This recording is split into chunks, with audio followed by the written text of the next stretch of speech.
I want to welcome you to episode 2 of The Work We Do, MOA's virtual visit and insights into the work that the Museum of Anthropology undertakes.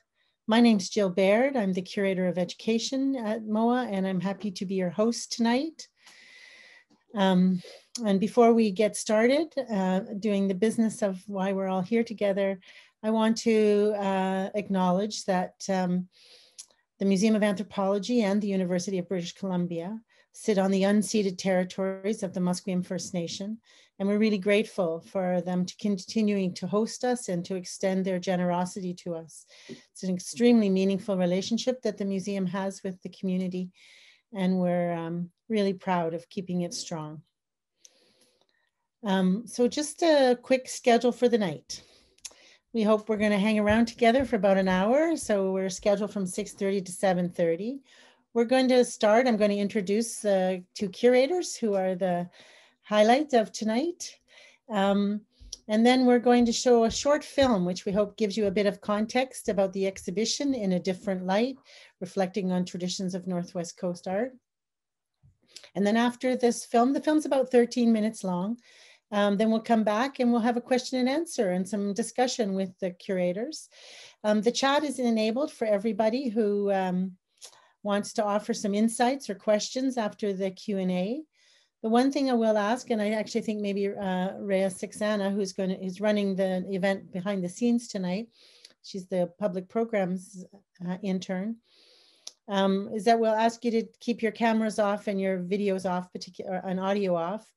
And ask your questions through the chat. If you really want to be live, you can let us know, and Rhea can facilitate that. So if you wanted to speak directly to Karen or Jordan in this process, just let us know through the chat, and we can facilitate that. Oh well, thank you. Aye. Apparently, it's beautiful blue skies in Haida Gwaii tonight. So. So let me start by introducing you to Jordan Wilson. These are going to be short. Jordan Wilson is a writer and a curator. He's actually co-curated 2 exhibitions at the Museum of Anthropology.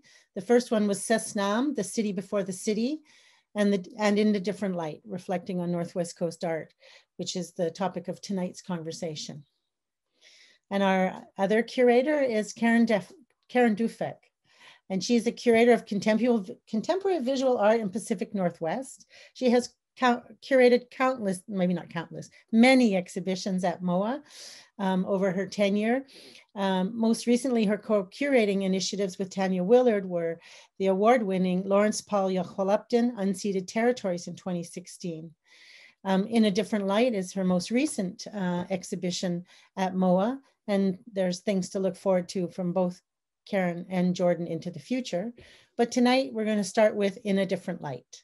So we're going to show the short film that we hope gives you some insights and some opportunities to think about points of discussion after the film.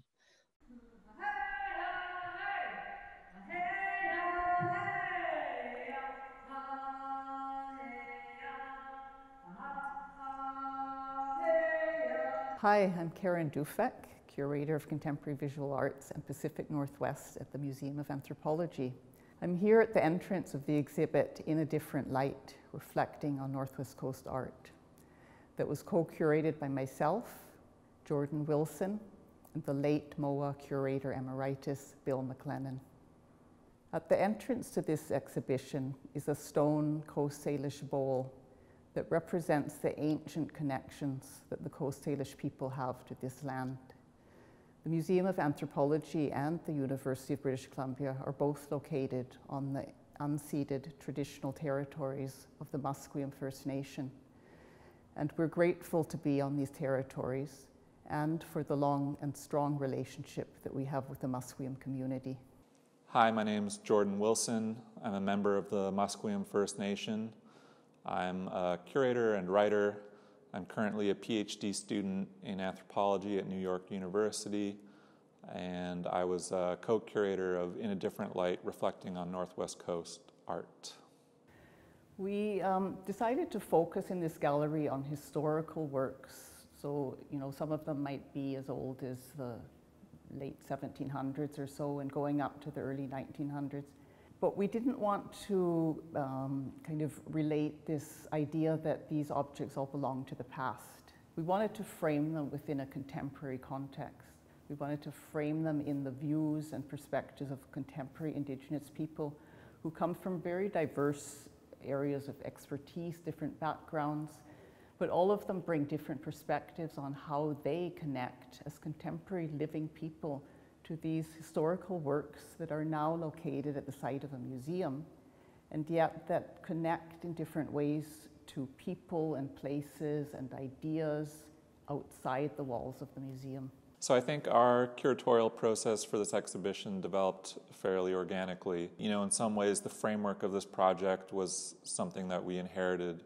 We had quite a few long conversations about not only the selection of the pieces that would be in the show, but how we would organize them. And I think that's the challenge probably with any curatorial project, is that there's an infinite way or an infinite number of ways to put objects like these in conversation with each other and to speak to different ideas, different histories, different themes. Working on the exhibit together, the three of us really had to grapple with some of the questions that interested us and that challenged us, and we had to really negotiate different points of view and different approaches to the material. I think the three of us as curators on this project did not want to position ourselves as experts. We didn't want to be the authoritative voice. I think it was really important for us to foreground the voices of living community members because I think there's a growing recognition that there's a lot of important knowledge that exists and is still passed down within Indigenous communities, and that those voices are really important to be heard. And so I think that was a priority for us, was to really use this exhibition and the book as a platform to elevate those perspectives.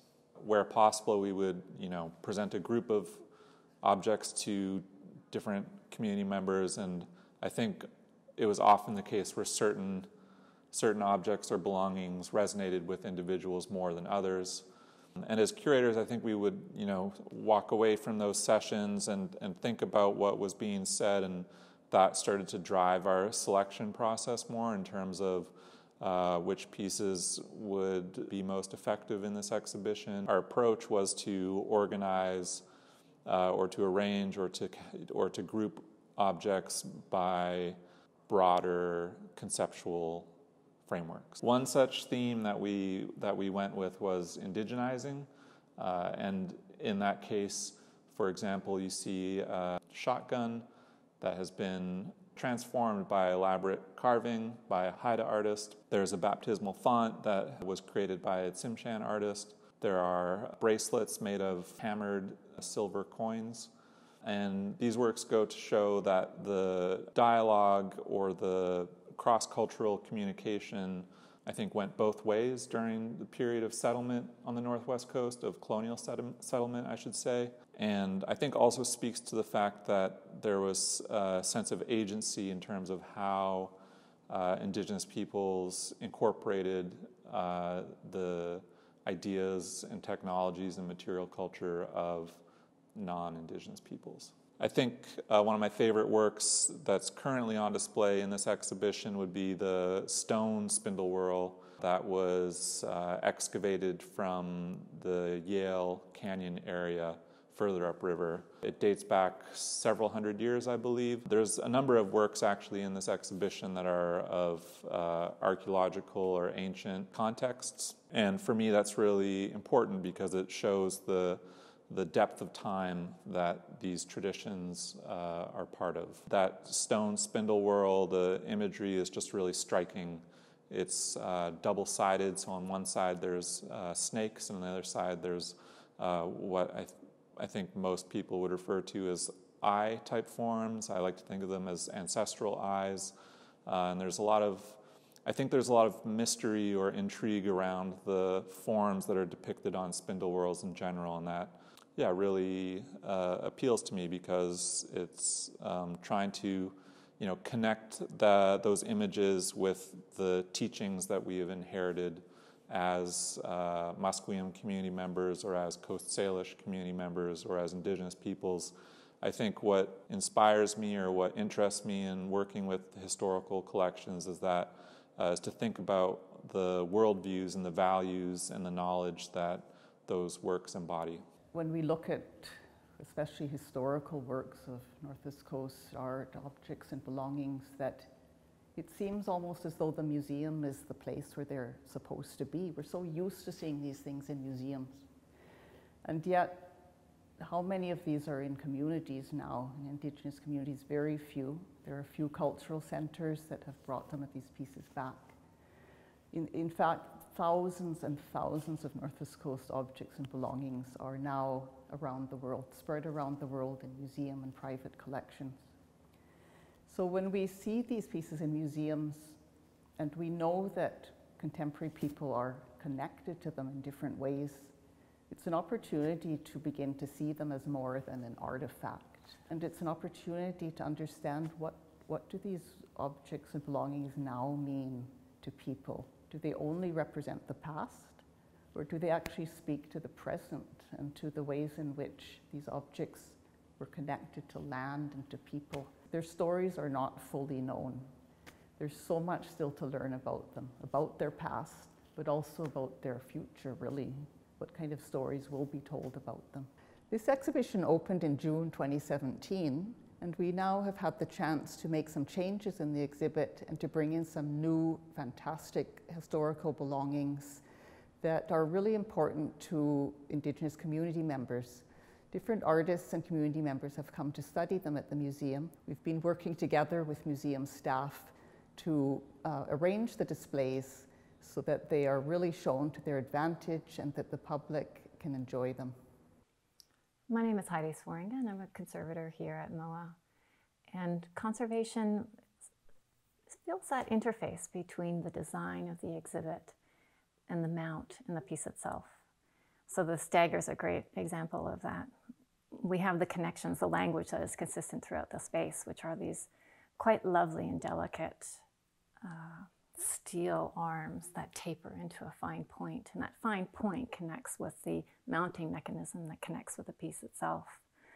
So my concerns are around the safety of the piece, how well it sits, the point of balance that it's presented at. Is that the best point in terms of earthquake mitigation and the connection to the piece? Making sure that there is no harm that may come to the object as it's sitting on that mount. We don't want to have them be scratched at all or imprinted at all from the mount itself. And I think this is another great example because we ask so much of these pieces to be held in these orientation in these ways that might be different because this is a display space as opposed to a resting space. Now, because of where we live in Vancouver, being on the West Coast, a lot of the mounting work that we do, in fact, all of the mounting work that we do has to take into effect seismic issues. We want to make sure that if we have any sort of event, that the pieces are going to stay in place. So this is a wonderful piece to look at in that regards because you'll see at the bottom that the base is kind of locked into position with a couple of pins, but on their own, they're not enough to stop the piece from falling over if we did have an event.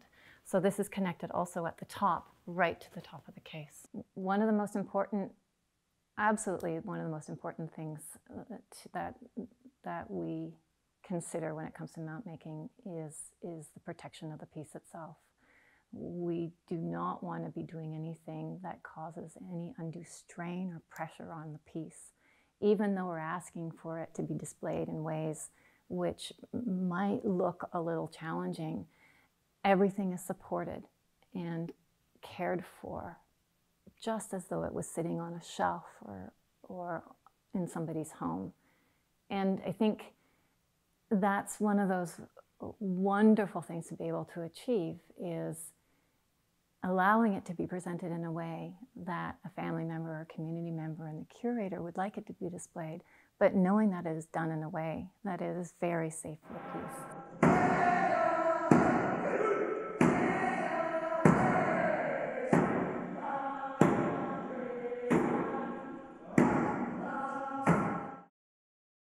And now it's up to us to start a conversation or have some questions.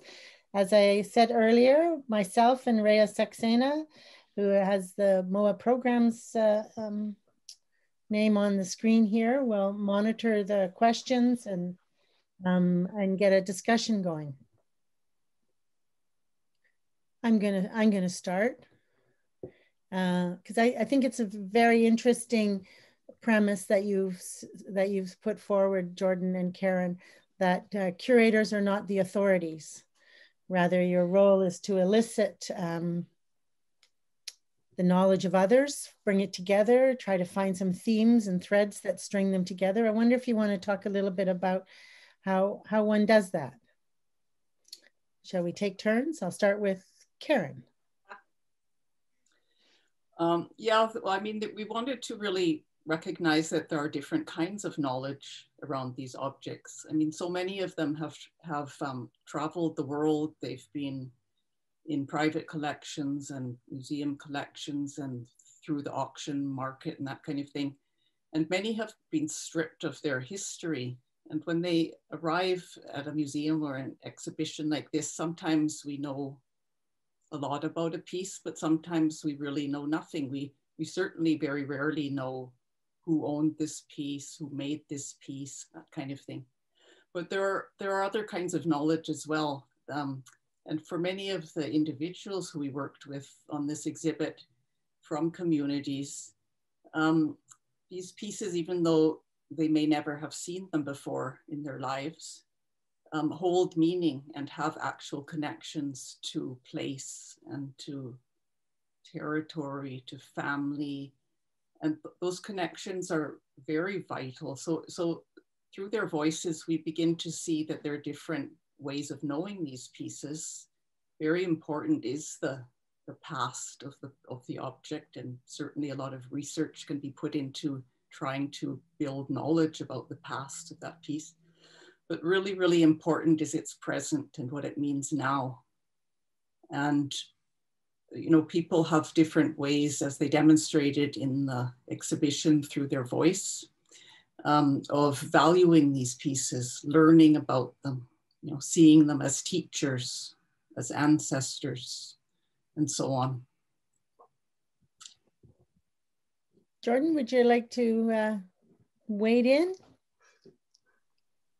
Sure. I mean, I think that was a part of the challenge of this exhibition in addressing this, you know, in some ways it's about addressing this idea of the Northwest Coast as a geographic cultural construct of sorts, and that within that, you know, within this region, which is, you know, defined in different ways by different people through time, there are many different communities, you know, each with their own distinct backgrounds and practices and ways of understanding. And so for me, you know, as a person from Musqueam, as an Indigenous person, even within my own community, you know, I wouldn't position myself as being, you know, like a representative of my community or as a authoritative person. And so I think that, you know, in some ways guided our approach to trying to bring in as many different voices as possible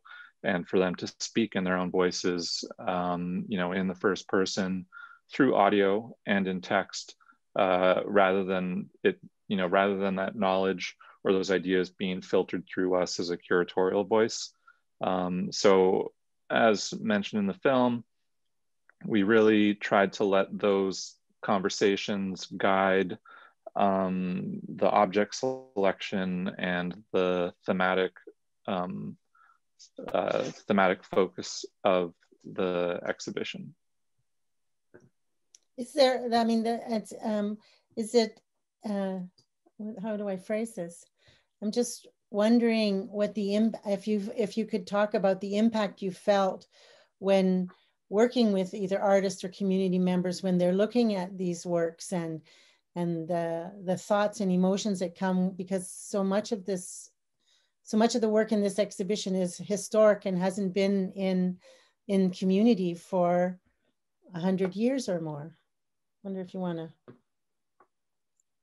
Some of the individuals we worked with really expressed very openly the challenge of encountering or seeing again some of these old pieces, or seeing for the first time some of these old pieces. And, you know, the feelings of sometimes shame, sometimes anger about not knowing what that piece is, what it was made for, about the challenge of having to encounter them at the site of a museum. And so those kinds of aspects of, you know, there's a lot of excitement, there's a lot of curiosity on the part of many of the people we spoke to about really seeing these pieces and handling them. You know, that hands-on experience is absolutely vital. And many participants talked about the difficulty of having to look at their ancestral belongings through glass, as we're so used to in a museum space. And so we wanted to relay through the exhibit this array of responses and not mask the difficulty of the encounter with historical belongings at the site of a museum.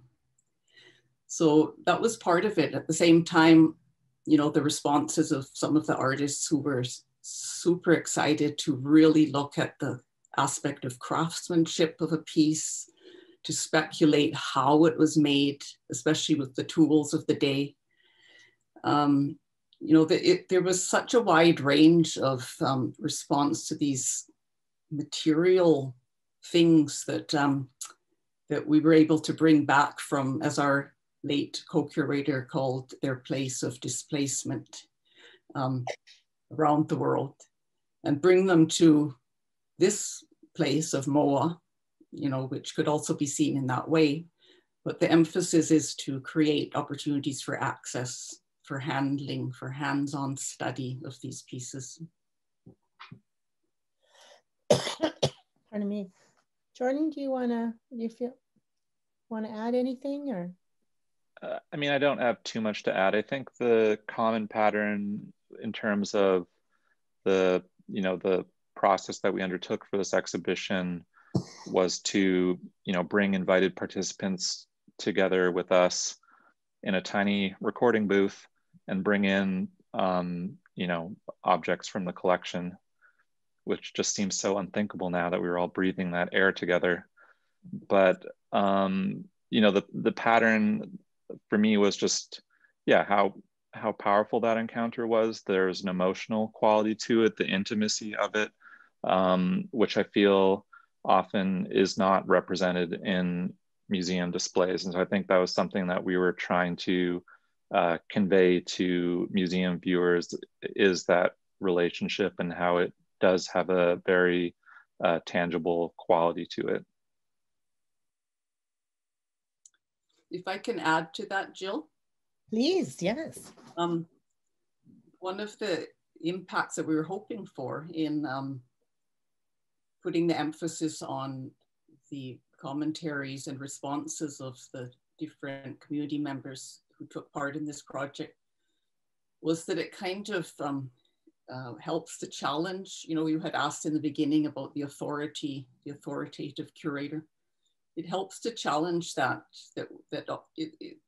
almost becomes invisible in many museum exhibitions, that authoritative voice. You know, it's so present and yet it's pointed to. And so that's one of the things we had hoped to do by foregrounding the ways in which people put these museum objects, you know, back into relationship, back into some sort of relation with people, was really the primary emphasis, that idea of connection, the possibility of connection, and what that means for people. Thank you. We do have one question, so I'll just relay it. It's How was decolonization implemented in this exhibition? I don't know whose question it is, so I can't give you a person.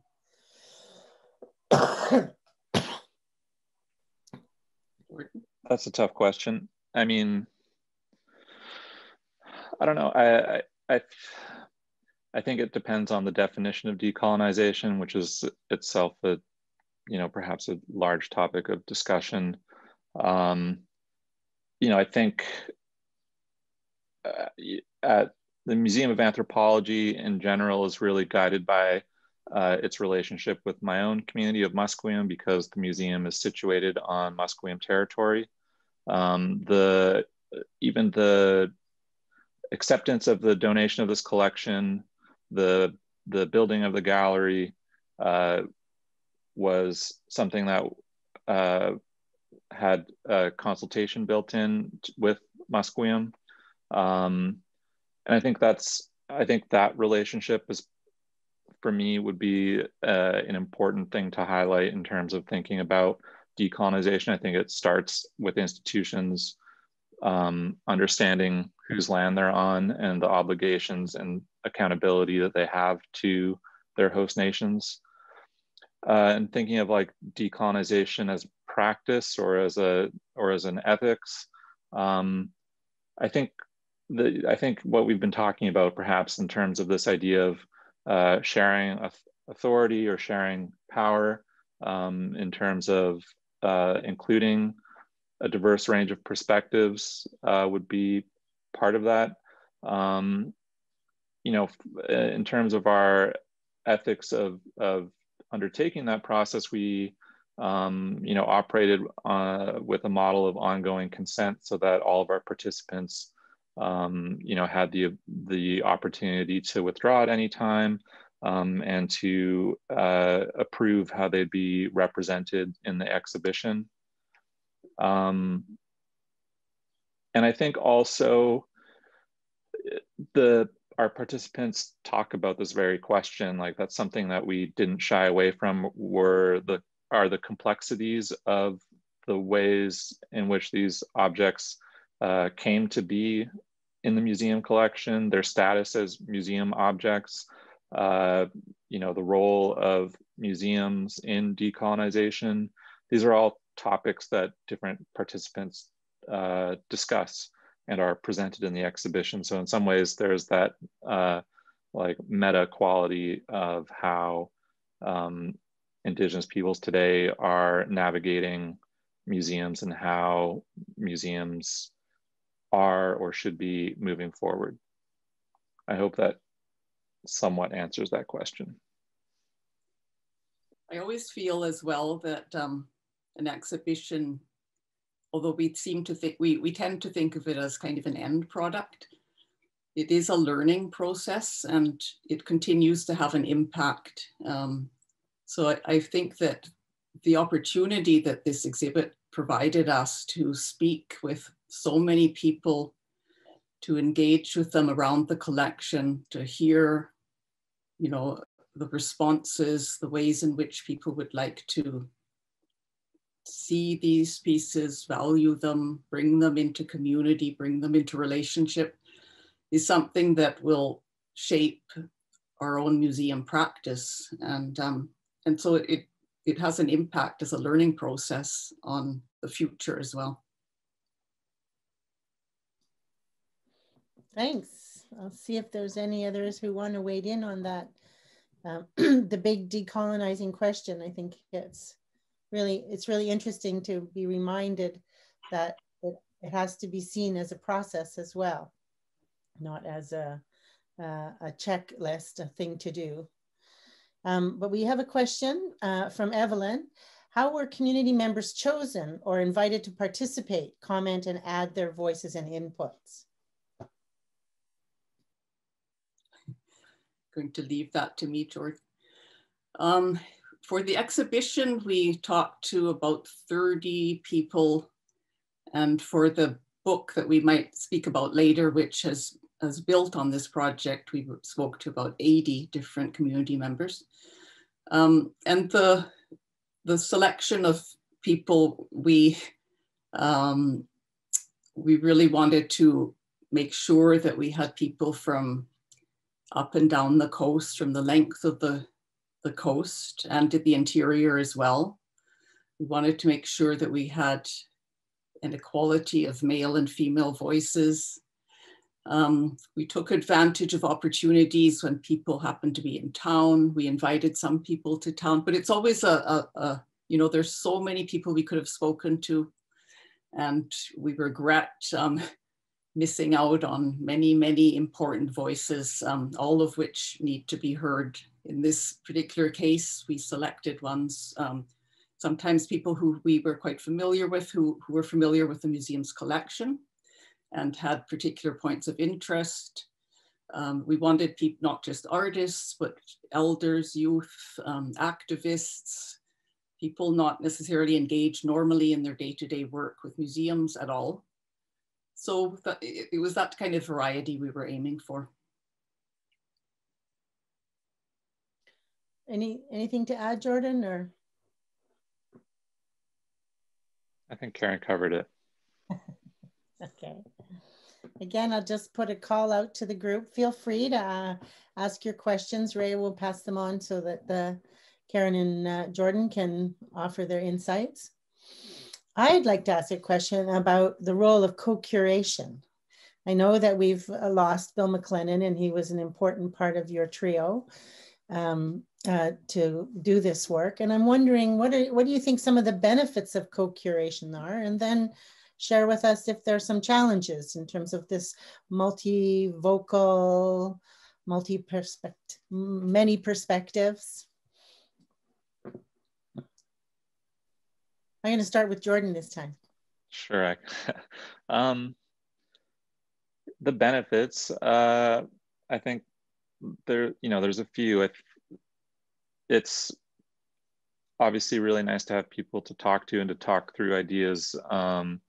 So I think in that way it was, like a very, the whole process was very organic, and it really shifted throughout, particularly as we started the interview or the interviews or conversations with different people. We would leave those sessions and talk about them amongst ourselves. And I think, the three of us come from very different backgrounds, both personally and professionally. And I think that really contributed to how this exhibition came about. It's kind of hard to fully or properly articulate, but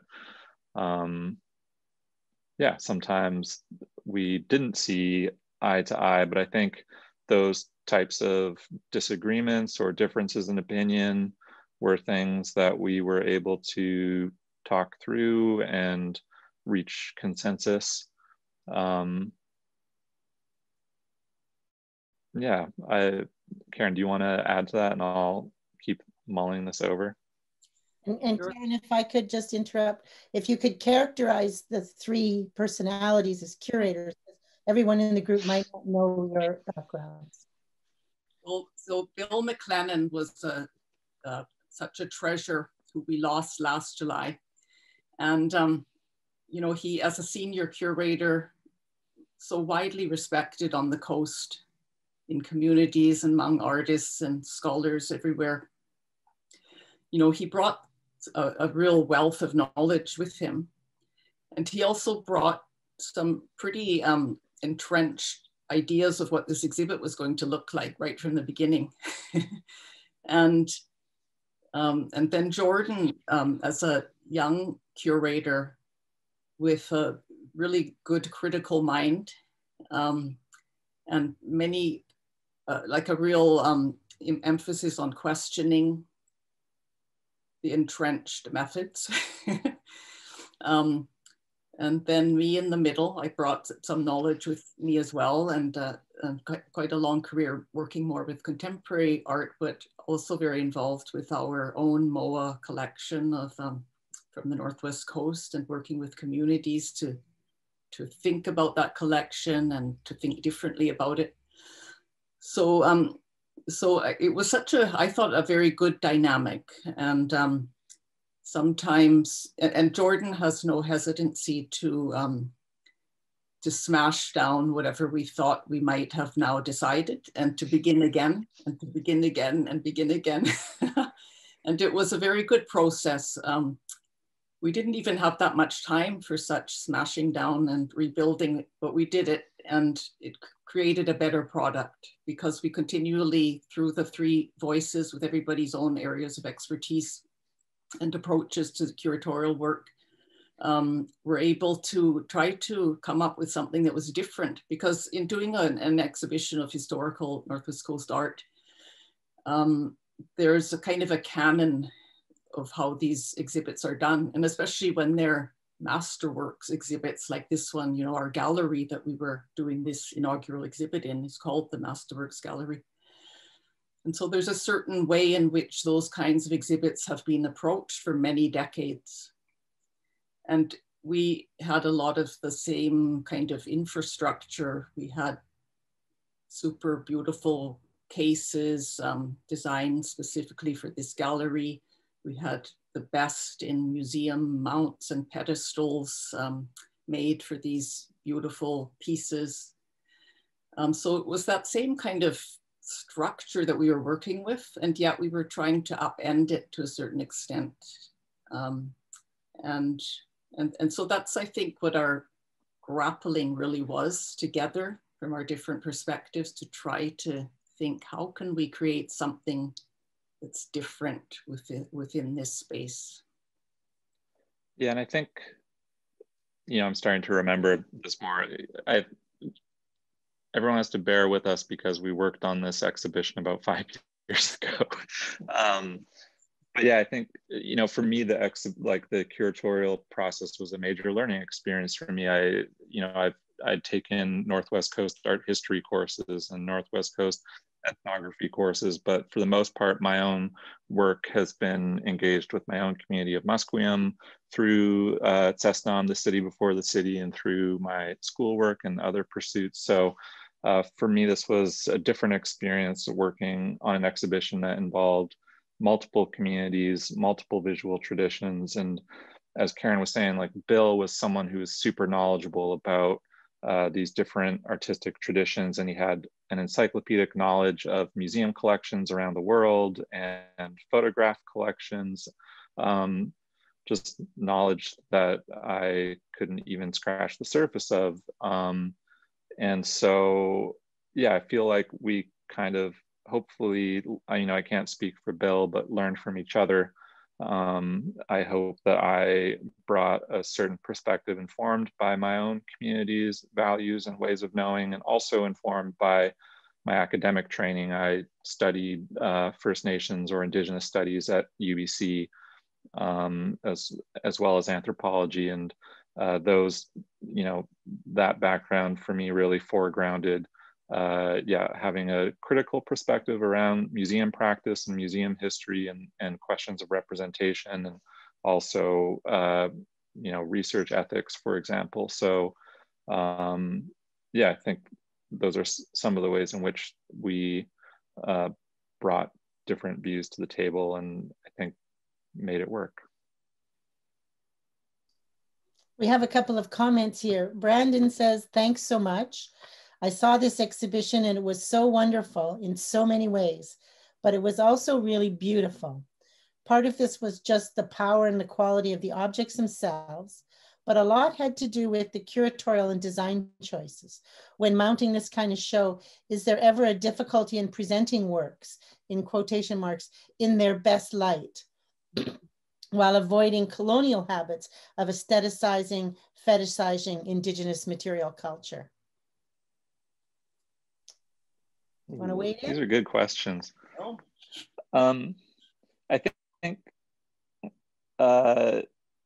one of the other things that made this process really special is that the gallery was being built at the same time. In some ways that added to our workload, because we were liaising with our designer, Skooker Broom, at the museum, as well as the architects who were contracted for this project. So, I mean, it was really a great experience to help inform what the space would be like but then there was, we also were trying to think about how the exhibition space could be flexible and not just built around this first inaugural exhibition in the space, but to hopefully be a space that could host contemporary art in the future, or art in different mediums. So that was something that really guided the process. And what else? In terms of the object display, maybe I'll let Karen run with that. In many ways, the display of the objects on the mounts in these cases is very object oriented, in a way that, we wanted people to be able to get their nose right up to the glass and really have the opportunity to look closely at these pieces. So there's that acknowledgement of the material object and people's appreciation of that material thing, and to be able to really see it well. But then we inserted this audio into the space that you don't, as a visitor, have any choice whether you want to hear it or not. So there's not a headphone set that you put on or anything like that.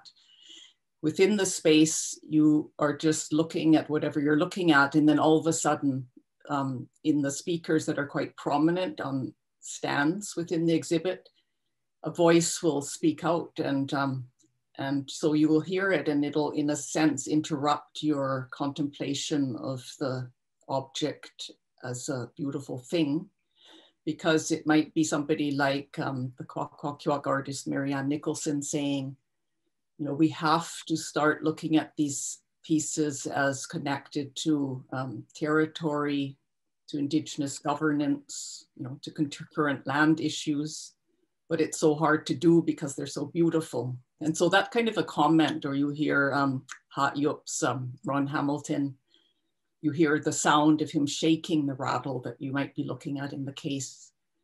And so, so you're taken away, in a sense, from only the visual contemplation aspect that, in a way, that this exhibit encourages. And on the other hand, we're trying to turn it around a little bit so that the pure looking is interrupted.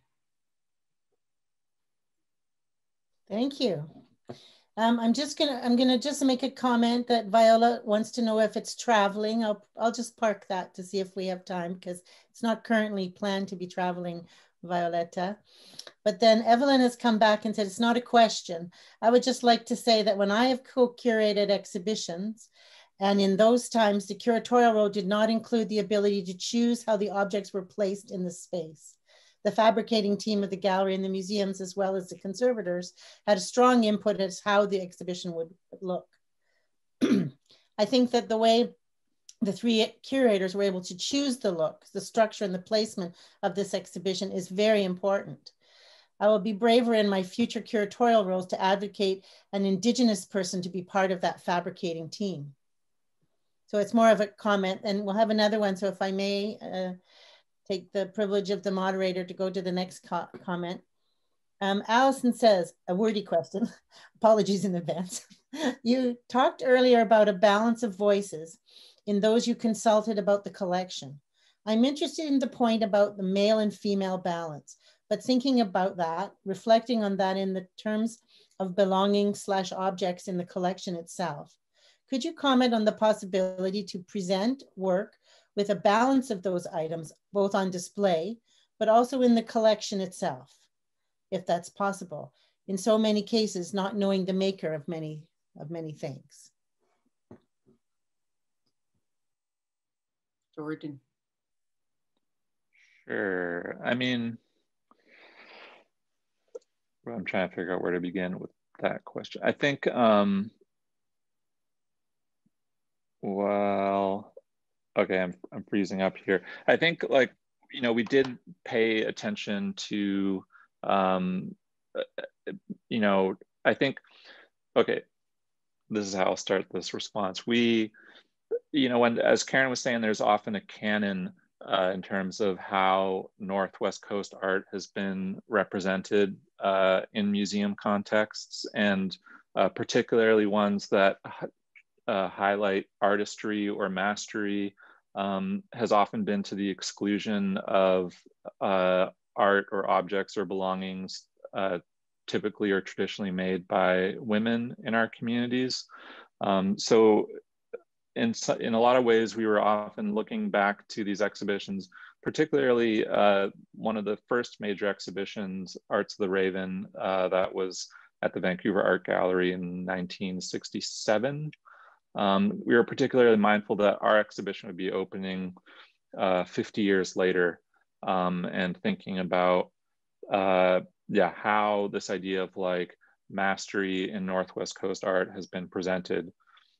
So in terms of selecting objects, we wanted to ensure that blankets or baskets, for example, weaving traditions were presented in the same way and took up the same amount of space within the exhibition. But also our participants talk about these ideas of gender and gender roles as they relate to these objects. And I think that was some of the really interesting commentary or insights that were brought forward, is that even objects that might be assumed to be associated with men, like carved objects, for example, are often connected to women's knowledge or rights and prerogatives that are carried through matrilineal lines. And so that's something that we foregrounded or tried to bring forward within the exhibition, were these ideas of gender roles as they relate to Northwest Coast art.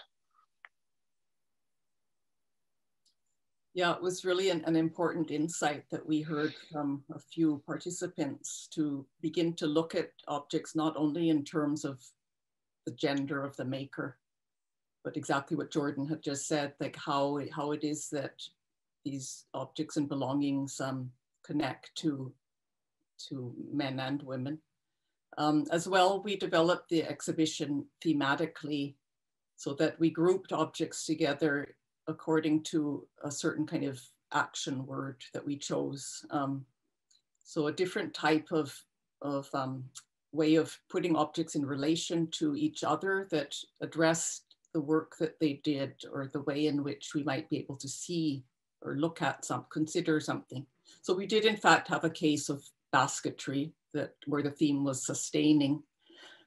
We had a case, for example, where the theme was reinforcing, where the question was, why is it that so many of these objects that are functional pieces, for example, a hunting implement like a club, is so decorated, or a basket for berry picking? Why is it there's so much work put into making it beautiful, adding the patterns to the side, when you really don't need that perhaps in order to collect berries or to bonk a fish over the head with a club.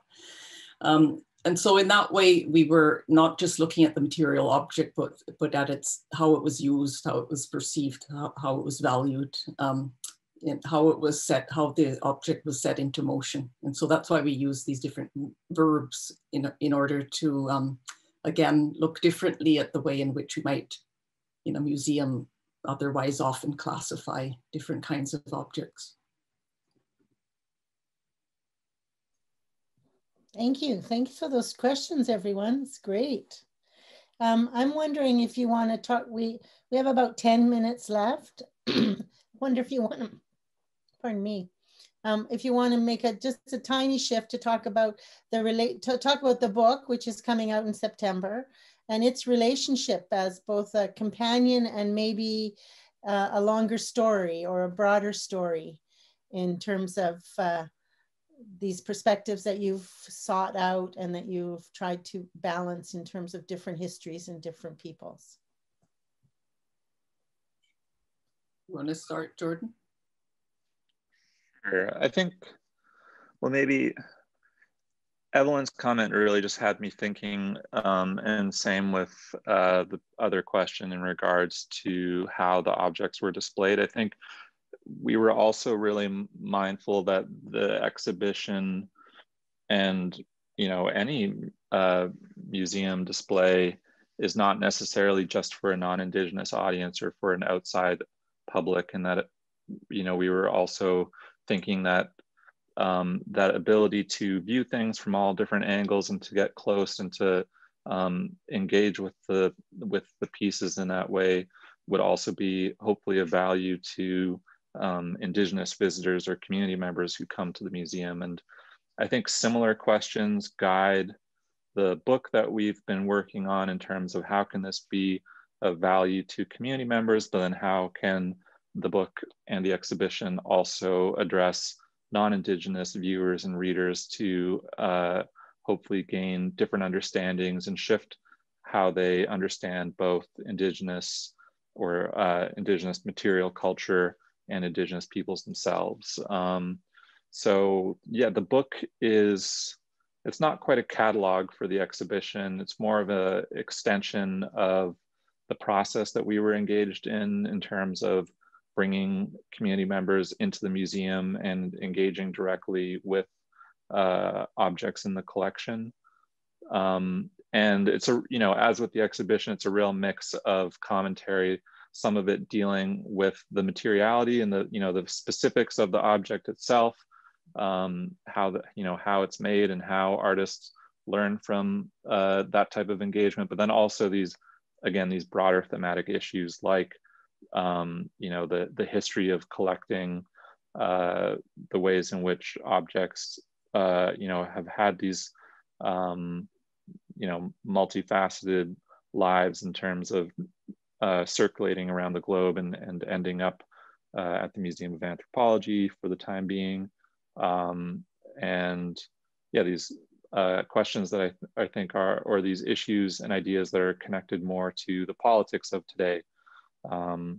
And so I feel like both the book and the exhibition, I think of it as a documentation of a certain point in time, how people today are engaging with museum collections, how they are, in some ways reclaiming these materials for their own needs. I think, we're in this moment of cultural reclamation and of, political activity around these ideas of decolonization or around these ideas of reconciliation, however people might feel about these terms. And so what role do museum objects, or what are now museum objects, have in these conversations, and what role do museums have in these conversations? I'm just going to remind you to maybe tell us the title of the book so people can look for it when the title of the book is Where the Power Is, and the subtitle is Indigenous Perspectives on Northwest Coast Art. I find that finding a title is the most difficult part of the exhibition process. Yeah, the book expanded and expanded and expanded as we missed one deadline after the other, but we're glad about it. So it's a great big heavy tome, and it was a privilege to be able to speak with those 81 people who we interviewed and engaged in conversation for that book. In an exhibition, it's always pretty limited how much text you can put on the wall and how long people will stay in that space. So the book allowed us to really, really include a lot of what people were saying, like quite lengthy commentaries, and to provide a richer, I guess, experience for people to delve into. It's not all the same objects as in the exhibition. Those ones are in there, but there's others as well. So we were able to look at, some of a totem pole, for example, Haida pole that was recently repatriated to Haida Gwaii, and the commentaries and histories around that. So we were able to look at a broader, array of objects and belongings and speak to many more people. And yet we were building on so much what we learned from the exhibit, and the same essential question of what does it mean to connect to these historical works today. Would you be willing to share your story about the title? It's quite a lovely story of Dempsey and Yeah, the title, the part where the power is, comes from commentary from Dempsey Bob. And he was remembering looking at some old robes in the storage areas of the Canadian Museum of Civilization in Gatineau. And he was looking at these robes and thinking about the history that they held within them, you know, the number of feasts and potlatches and ceremonies that they had been part of and that they carried. He felt they carried that memory with them. And so he said, you know, when you open those drawers, that's what's in there, that's where the power is. So it provided a good title for us because it can be understood in a few different ways, you know, like the power of the object, the power of the histories, but also ask that question, you know, where does the power lie when we're looking at these pieces and understanding them and valuing them and, you know, thinking about how they should be understood and whether they should be seen or where they should be seen, etc. All of those important questions could be encompassed then with that title. In addition to that, I think, at least from like as Karen was saying, it can be read in different ways, but also the power dynamics between Indigenous communities and institutions. Because again, the question is, what does it mean for these objects to be institutionally held? So I think there is the undercurrent there in terms of, I think, what we refer to in the book as a matrix of power in terms of the art market as well, and how that connects to museums. So, and I think that's a landscape that is changing, and I feel like we're in the midst of that. And so there's also a looking forward, I think, in the commentaries that are presented in our book. And evocative of who gets to say where truly is the power, or where should it shift to, if when power needs shifting. There's a couple of comments. Some of them are just people who are signing off and a bit earlier and saying thank you for this. One says showing the work done by curators before an object gets shown to the public was very interesting. I like what Karen had to say about being a learning process, not only an object. And they've enjoyed their time here. So we have just a minute or two. Is there anything, Karen and Jordan, that you would like to say that I wasn't able to pull out of you from the comments and questions offered? I was just thinking we should tell people that the exhibit is still on view, probably for at least 2 more years, maybe 3. So although it was intended originally to be closed a year ago, much to our own delight, it's still up and people are enjoying it, and it'll be there for some time to come. So we welcome you to come and see it still. Jordan, any final words? No, I mean, yeah, I'm just really, when we think back to this exhibition and working on it, I just really miss Bill, and just wanted to acknowledge again, his role in this project, and that it was, as well as the book. And it's really, I really lament that he won't see the book come to fruition, because it was something that he was so passionate about.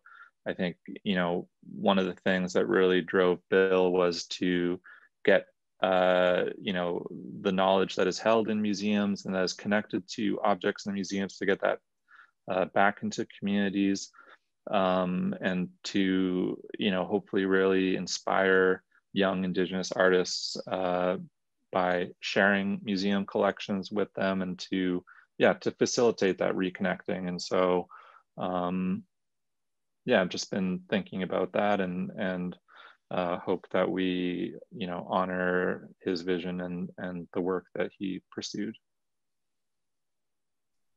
Well, that was lovely. Thank you, Jordan. And it's a good way to close our thoughts and to remember what was past and where we're going into the future. And Bill McLennan is a good character to do that with. A number of people are saying thank you as well. And so there's a couple of business things for me to say. That the museum is actually open for those of you who are used to seeing the world virtually. We hope you actually can come and visit us in person and see this exhibition, particularly now after tonight's conversation. So that's one. The second is, if you found this really interesting, please let your friends know and circulate it. This will be posted onto MOA's website. It'll probably take a day or two, but this whole conversation will be available for your own second reflection, should you choose, or to share it with friends and family. That would be really lovely. And I have some thank yous to do. Thank you to everybody who attended. I really appreciate it, coming and listening and giving such really interesting comments and questions. It was really fantastic. But I also want to make some thank yous, obviously, to Karen and Jordan. Thank you for your insights, your willingness to both make the film and be a part of this Work We Do episode, and for your erudition this evening. How's that a word? Mouthful. I also want to thank especially Rhea Saxana, who maybe you want to show yourself, Rhea, but she's the talent behind the camera. So that short documentary is the beautiful work of Rhea, and I very much appreciate her being she's graduated as a film student and brings a beautiful eye and talent to the job. But I also want to finish and thank the rest of the museum staff who helped make this happen. Heidi Swearinga, who you saw in the film, Shabnam Honarbakish, Carl Schlichting, Andreas Schlichting, Taya Deddy, Marie Wussner, Bonnie Sun, and Christy Foucault. It's really great to have these programs, and it's really nice for us to take a minute and think about all the people it takes to make these things realized. So again, thank you everyone for your time and thoughtfulness, and stay tuned. There will be another episode of The Work We Do. Have a great night.